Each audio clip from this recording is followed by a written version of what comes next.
Warning, this video may contain graphic content, such as sexual scenes, violence, gore, boobies, and the rest of the fun stuff. Please be over 18 to view this, and don't say we didn't warn you, little sinners. Endlessly searching for an original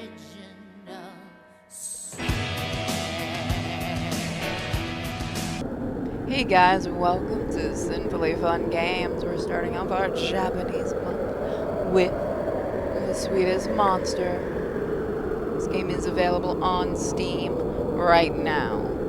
I believe this is Japanese. If it's not, hey, it's still a visual novel. So let's get into it, shall we? Now I have no idea what to expect from this game. I remember when Great Aunt Clarice was still alive. She had a black cat called Belle. Now that isn't strictly true.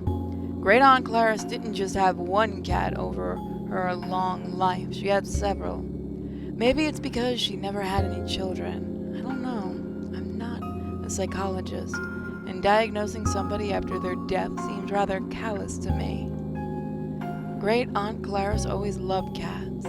After the death of Great Uncle Albert, however, she began to dote on them more and more. She would sit them on her lap and talk to them, and she looked at them so intensely you would have thought that she was waiting for a reply. It was kind of sad now that I think about it. I didn't find it sad when I was little, though.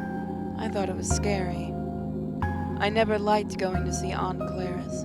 She would sit in her armchair, bent double back, hunched like an eponymous bell ringer from Victor Hugo's famous novel, stroking her cats with her withered, ropey hands. I guess she was your archetypical crazy cat lady.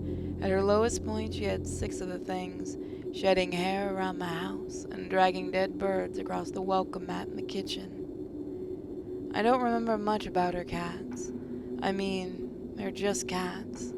You've seen one cat, you've seen them all, right? But Belle was different. I remember Belle.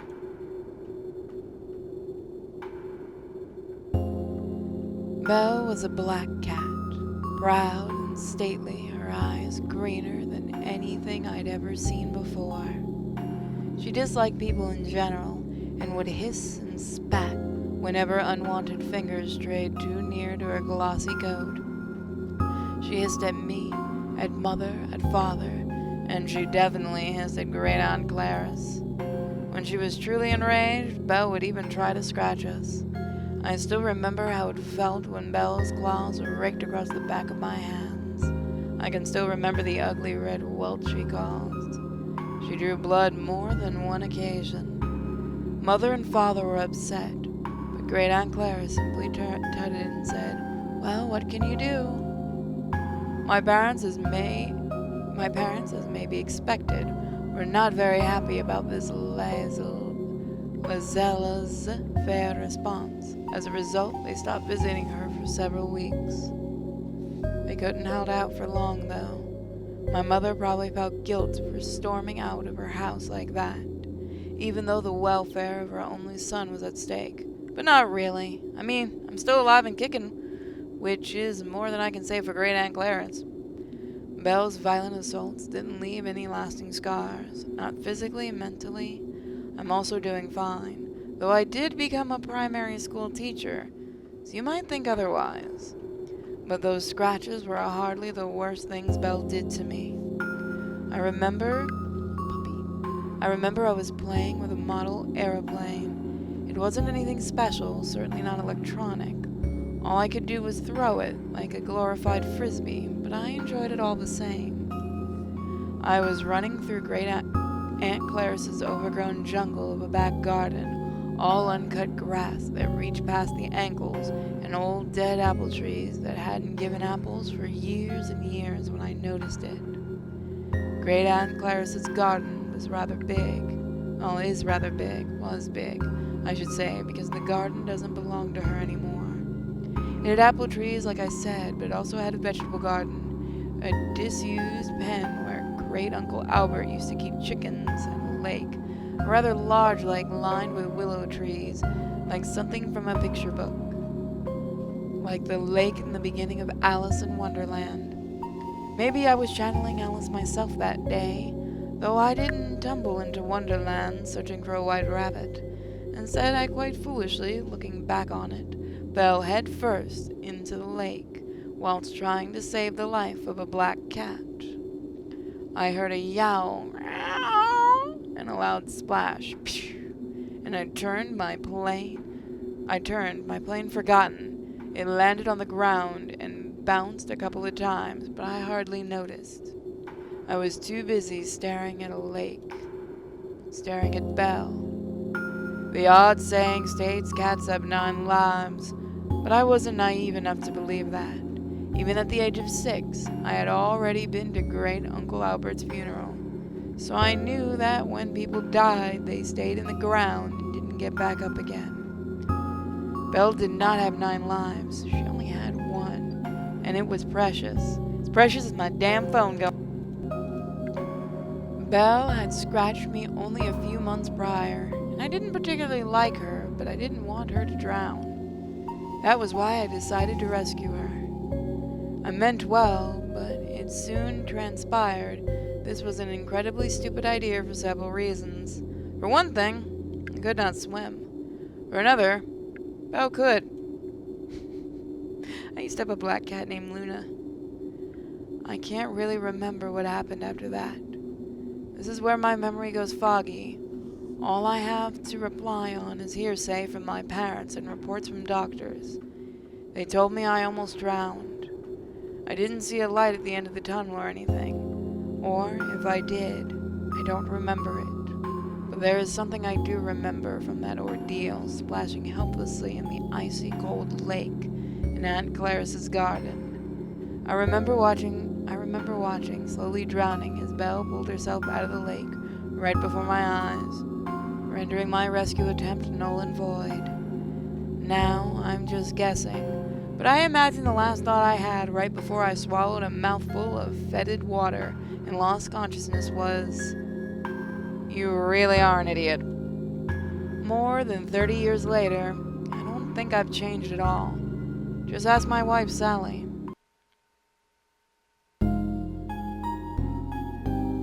May 11th, Tuesday. Oh, that artwork.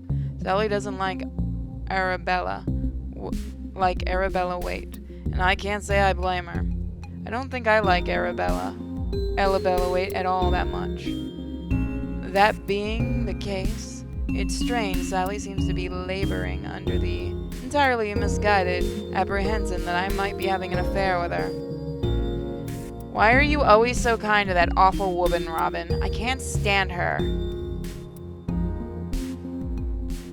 The two of us are sitting together in the living room, the curtains drawn, the TV buzzing in the background like a particularly lackadaisical swarm of bees.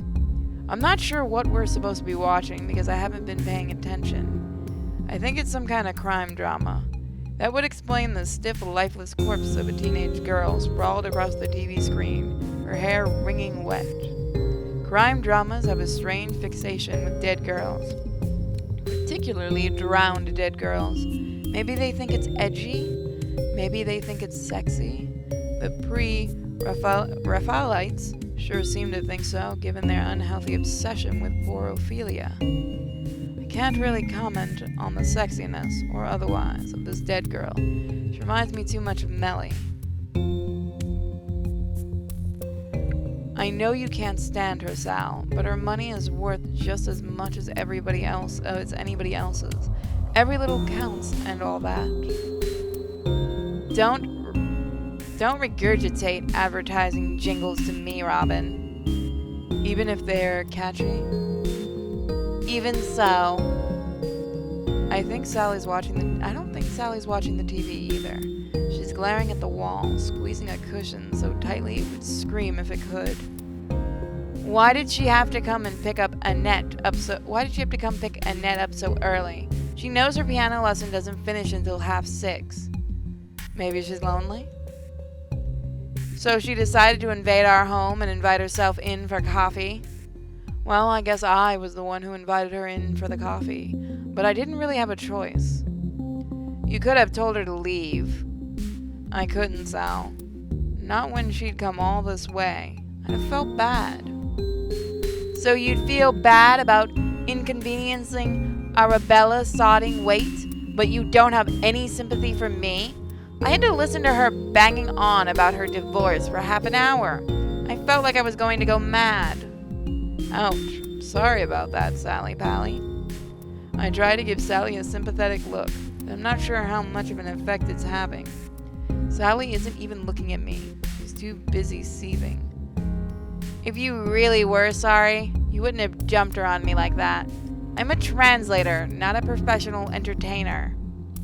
I know, and I'm sorry about that, Sal. I really am. I didn't know what to do. I could hardly cut Annette's piano lesson short because her mother turned up too early. I bet she did it on purpose, because you're always so nice to her, Robin. You're too soft. Oh, I don't like the way Sally says nice. It sounds accusatory, like she's trying to frame me for a crime I haven't committed. It is true that Arabella Waite is fairly attractive as far as single mothers go, but she's also unarguably Arabella Waite. Arabella Waite's daughter, Annette, is a student at the school I work at. She's been having piano lessons with me for 2 years. My relationship with the charming Madame Waite, however, is strictly one of business. I hardly ever talk to her. While Arabella Waite tries to talk to me, I go along with it because that's more polite than ignoring her, and Sally would prefer, but I don't try to encourage conversation. Why would I? If I'm being brutally honest, I think Arabella Waite is something of a snob, and she's boring with it. I don't know why she gave her daughter such a fancy French name. Arabella Waite doesn't have a single French bone in her body. Though Arabella Waite's getting a divorce, she's been in the process of getting a divorce for more than several months now. Didn't it take a while? I feel sorrier for Annette than for her. I think Annette's the kind of 9-year-old girl who's been forced to grow up far, far too quickly. She's less of a daughter to her mother than a constant live-in counselor. No wonder she's always so quiet during her piano lessons. I have to be nice to her, Sal. She's a paying customer, and she's going through a tough time. I know she's going through a tough time. I know all about that, Robin, because she told me in detail. She told me more than I would like to know. Well... Oh, my dog's out. Sally sniffs. If the way she looks at you is anything to go by, I have no doubts as to why her last husband packed his bags. You're being a tad judgmental, don't you think? I'm not being judgmental. I'm just saying it like it is. She's always been far too friendly with you. Perhaps, but it's not like I return her feelings, whatever they might be.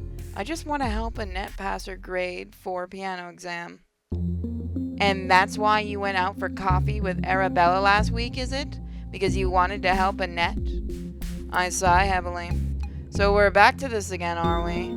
I thought we'd exhausted this topic last night. We certainly went over it enough times. I hate the woman at the ridiculous Keep Fit Club Sally goes to. I swear they don't even try to lose weight. From what I've gathered, they meet up every Monday solely so they can gossip. Miss Harris is the worst. I knew I was in hot water the moment I saw her enter Costa last Saturday, trying to console a crying Arabella Waite over my cappuccino. I already told you, Sal, I didn't want to go coffee with her. We just bumped into each other and she suggested it, that's all. But you didn't need to agree with her. No, I didn't. But I think she needs somebody to talk to. The divorce must be pretty hard. She started crying, Sal. And I guess she needed a strong, handsome, already married, let me add, knight to sweep her off her feet. Come off it. What was I supposed to do? My heart isn't made of steel. But what about me, Robin? How do you think that made me feel? I wasn't thinking about you at the time, to be quite honest. I was more concerned about Arabella Waite smearing her mascara, which definitely was not waterproof, no matter what she said, down the front of her shirt. So you're telling me you gave her a hug too? Shit, didn't mean to let that one slip. I'm such a smooth talker. Well, I think she might have hugged me first. And it wasn't a hug, not really. She was just trying to hide her face. Like I said, she was crying so much her makeup had started to run. Being hugged by her was like being embraced by a depressed clown. It was an interesting experience, but not one I'm keen to relive at any time soon. Jesus Christ, I can't believe it. First you invite her out for a coffee, and now you're telling me you've been letting her cry into your chest out in public? Yeah, because he's not an asshole. I mean, let's be honest, if a chick is using the crying to get a guy trick, she ain't gonna keep that guy very long. But if she is going through a divorce, that is a really tough time. Why did she need to emphasize out in public part? Isn't that better than embracing her in private? I don't understand women. That's okay, neither do I. Look, Sal, I know it sounds kind of bad, but it really wasn't like that. I'm not interested in her. Really, I'm not. Even if she does wear all those low-cut shirts. That isn't the part that upsets me the most, though, Robin. That's not the real issue here. Damn, Sally sounds mad enough as it is. And this isn't even the real issue?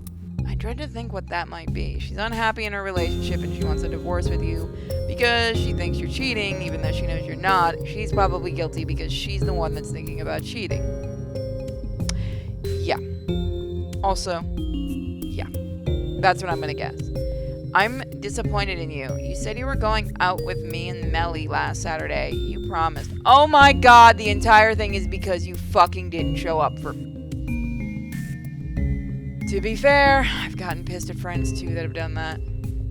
Oh, of course, Melly. I knew I was forgetting something. It's a good thing that something is only my daughter. Oh, dude, you fucked up hardcore. Look, I know what I said. I really did mean it. I just got distracted, that's all. Too busy trying to console poor Arabella. Were we? That isn't it, Sally. I didn't know what to do. It wasn't only last week either. You've been promising Melly you'll have a day out with her for almost a month, and you still haven't. Oh no, she now has a right to be pissed with you, dude. You fucked up. Just what is so pressing that you can't put one measly day aside for your daughter? I know it's shoddy behavior. I'm really sorry. I've just been busy. Busy? How busy can you be? You're a music teacher in a primary school. It's hardly rocket science. It's not science at all. It's not even a proper subject. Oh, I know Sally's done it. I love her and all. I kind of have to, since she's my wife. But I'm tired of hearing this shit about my job day in and day out. Even Arabella Bleeding Weight got on my case about it last Saturday in Costa, in between all her tears. Oh, I envy you, Robin. Working at a primary school and doing music too. It must be so relaxing making a living out of something you're passionate about. Toiling away in an office all these years has really started to grind me down. I guess you wouldn't know anything about that, would you? Oh, fuck off. Yeah, right. Because trying to stop a class of 5-year-olds hitting each other over the heads with their recorders is so much fun. I'm living the dream here, folks. For your information, Sally, music is a proper subject, and my job is a proper job. It's more proper than yours. At least I actually leave the house. Oh. Guys, a moment of silence for this man, because we know he's going to fucking die. There we go. Sally stares at me, her face pale and death mask. Her face a pale death mask. He's fucking done. He's done. He's done. He's done. He's done. What was that, Robin? What did you just say to me? Oh, I know I've gone too far, but I can't break down now. It's already too late. In for a penny, in for a pound. I said my job is more proper than yours. Unlike you, I can't sit on my backside all day with the TV on in the background. Oh, dude. Dun, dun, dun, you're dead. How dare you say that to me? Just because I work from home, it doesn't mean my job is any less real than yours. Besides, music is nothing more than a hobby. It's not important, not for the grand scheme of things. Music is necessary, no matter what you say. Being able to play an instrument is an important life skill. Doesn't it help you multitask or something? If I remember, there was actually like a study, wasn't it, that actually being able to learn a musical instrument does help you? And that's why you stopped trying to teach Melly, is it? Because it's such an important life skill? I stopped for Melly's sake. She hated it. I just don't think the piano is for her. And I have other students to teach, so you'll teach them but not Melly, not our daughter. I wonder why. I'm sure money has nothing to do with it. Nothing at all. Sally? Don't say Sally to me. You're in the wrong and you know it. That's why you've gone quiet. It's because you know you've done something you should feel guilty about. Sally looks at me with an undisguised disgust. She might as well be examining a cockroach. I feel just as welcome. I'm going to sleep. Don't even think about coming to my bedroom tonight. I don't want to see your face. My bedroom? What's with that possessive? I did pay for half the house. Nice selective memory there, Sal. With that, Sal storms up the stairs, her messy bun bouncing. Fade off. I actually give them credit, they did the footsteps. I watch as she ascends, slamming one foot after the other, with more force than necessary. I can't see her face, but her posture makes me feel more than evident. Don't follow me. If you do, you're dead. I sigh, rubbing the back of my neck with one hand. Don't worry about that, Sal. I wasn't planning on it. I might have almost drowned when I was a kid, but I'm not suicidal. I do like this game so far. There's a river a short walk away from my house. Oh, sorry, not my house. Mine and Sally's. It'd be a little hypocritical for me to call Sally out for laying single-handed claim to our bedroom and then do the same thing about our home, wouldn't it? Let me try that again. There's a river a short walk away from our house. Maybe 10 or 15 minutes. The river isn't pretty by any stretch of the imagination. Hardly something to wax poetic over. Even the greatest of romantics would struggle to say something nice about it. The river is dark brown, choked with mud and dirt, and people use it as a kind of communal dustbin, ignoring the real bins that exist for that very purpose. It's usually filled with broken beer bottles, carrier bags from the nearby supermarket, and fast food containers. It's not a pleasant sight. Once I saw a sofa soaking in there, unmoved by the torrents of muddy water that rushed at it. It isn't rare to see shopping trolleys basking in those murky depths, shallow more like it. Their motionless wheels aloft in the air. I don't envy the guys who have to dredge all this shit back out of the river. It must be a rotten job, far worse than mine. Most people, my wife included, look vaguely amused when I tell them I teach music in a primary school. So you're playing around with tambourines and castanets all day. But at least being a teacher is a respectable job. Semi-respectable. But hey, it's proper. Not like lake dredging or whatever their official name is. Do they even have an official name? At any rate, though, this river is hardly a picturesque point of local interest. More likely an eyesore, everybody says. I still like it. I'm not sure why. Maybe it's the sound of the rushing water. It's strange that I like this river so much, since I almost drowned in my youth, but that's never really bothered me. Whatever doesn't kill you makes you stronger. So, as I always do when I'm feeling unsettled, which has been more and more frequently as of late, I find myself standing at that bridge, overlooking the surface of the river. It's a dark night, and the water doesn't look brown, as it usually does. It's black like ink, the skeleton of a shopping trolley sticking out of its muddy banks. There would be a shopping trolley. There always is. I assume it's comfortable in a way. Some things never change. Not like my relationship with Sally. That's changed a hell of a lot. It's happened so gradually, I didn't realize how much it had deteriorated until. Until what? I don't want to say until it was too late, because that sounds horribly mundane, but I sigh, resting my hands against the wrought iron railings. The iron is cold, chilled by the biting bitching, by the biting winds of my finger spasms. If I stay here too long, I'm going to catch a cold. Alright, guys. We'll see more next time if you want to see more of this game. Remember, it's called The Sweetest Monster. Thank you all for joining me for Sinfully Fun Games. I'll see you for the next one. And remember, if you want to pick up this game, it is out on Steam. Thank you all for joining me. Bye.